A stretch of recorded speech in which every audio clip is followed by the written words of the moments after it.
And that judgment talked about how the city attorney and the director of our independent police review should review the files at CIU to ensure compliance with 181. And the question was that still going on? And the answer is yes. A senior deputy city attorney regularly reviews CIU's work for compliance with Oregon state law and the city's resolution. There have been a lot of questions about how it is that investigations are initiated. What are the laws around that? Under Oregon law, a police officer may exercise a fair amount of discretion in deciding whether to initiate a criminal investigation.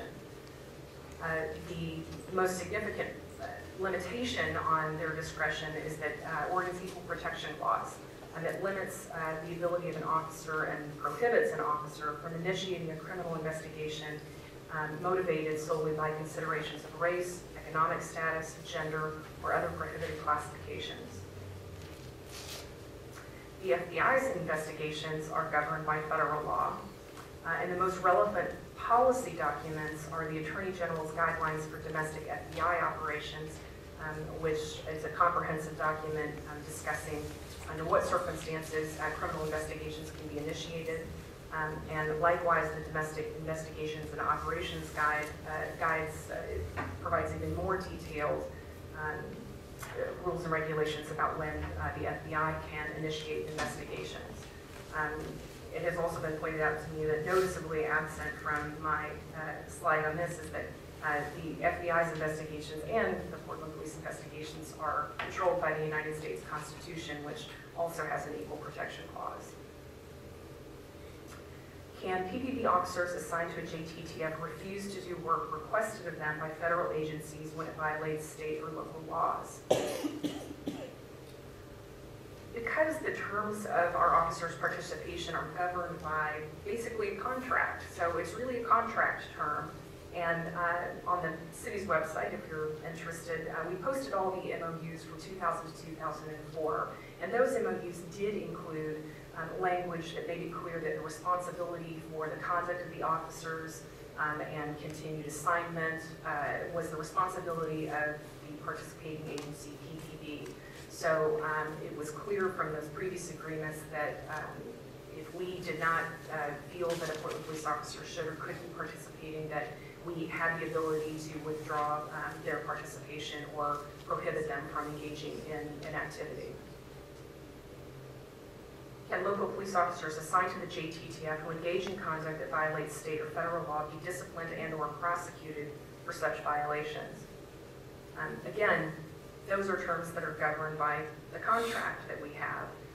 And so at least from 2002 to 2004, we expressly included provisions that said that the failure to abide by local, state, or federal laws could result in the suppression of evidence in criminal trials and civil liability against the city of Portland or the individual officer and in the criminal prosecution of the officer. And that is all I have. I'm happy to answer any questions.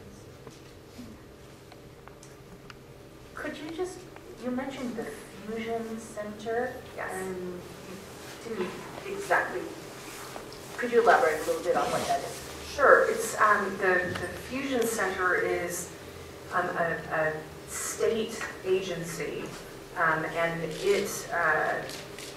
they collect information, they do intelligence gathering, they maintain databases, they do a lot of things. So I definitely can't in detail answer your question, but for my limited purposes, what I understood is that the Fusion Center can control, to some extent, not control, but they contribute to the workflow of a JTTF because where the Fusion Center has vetted or identified terrorist threat information that they think needs following up on, they pass that information along to a JTTF who then does the operational side of conducting the investigation. I'm interested to know who makes those decisions there. It seems like an agency that I've never heard of. I think it's a very good question. There are fusion centers in almost every state. It's, from what I can determine, a very complicated area. There are lots of federal requirements that apply that I'm obviously not totally familiar with, but I know there are very detailed documents that could answer your question about exactly how decisions are made about what leads are credible, what leads folks think should be followed up on, how they get entered into databases, how they get purged from databases, that there's a whole body of law around that. Mr. Logan raised his hand to explain that to us if that's allowed. I don't know. It's an information clearinghouse, is the way I think of the Fusion Center. They move information to investigative agencies, whether it's for drug trafficking or human trafficking or terrorism. They move information to other law enforcement agencies. That's the way I think of it anyway, if that's helpful. We'll be moving into the public comment portion directly. Are there other questions? Alan? In your presentation, are you making a distinction between secret security clearance and top secret security clearance? You talked about secret security clearance with regard to the executive group and then top secret with regard to the squads. Yes, there is a distinction, and I can't describe exactly what the difference is or the access to information, but as you might imagine, a top secret security clearance is a greater level of clearance than a secret level of security. So, for example, even though Chief has top secret security clearance, he would only have been required to have secret security clearance to serve on the executive group. Yeah, because that was that's my understanding, that was part of the sticking points previously in 2005, and they continue to be, so there is a distinction between those from the city's perspective then. Yes. I also had a couple questions about 181.575. With the other local full-time members of the JTTF, so for instance, the Oregon State Police, the Port Authority Police, the Washington County Sheriff's Office, I don't know if you could actually answer these. How do those agencies reconcile the requirements of 181.575 with their participation in JTTF? And likewise, is there an issue with 181.575 with our participation with other federal agencies like ATF, for instance? All good questions. I think I can answer it in a general way. I think that other jurisdictions do not interpret their participation or the terms of their MOUs as inconsistent with 181.575. And so I don't think that they have necessarily identified that as a problem. Now, whether it is or isn't, I think is something that obviously is, there are significant feelings on both sides, but I think that's why they haven't reconciled the difference, because I'm not sure that they believe that there is one.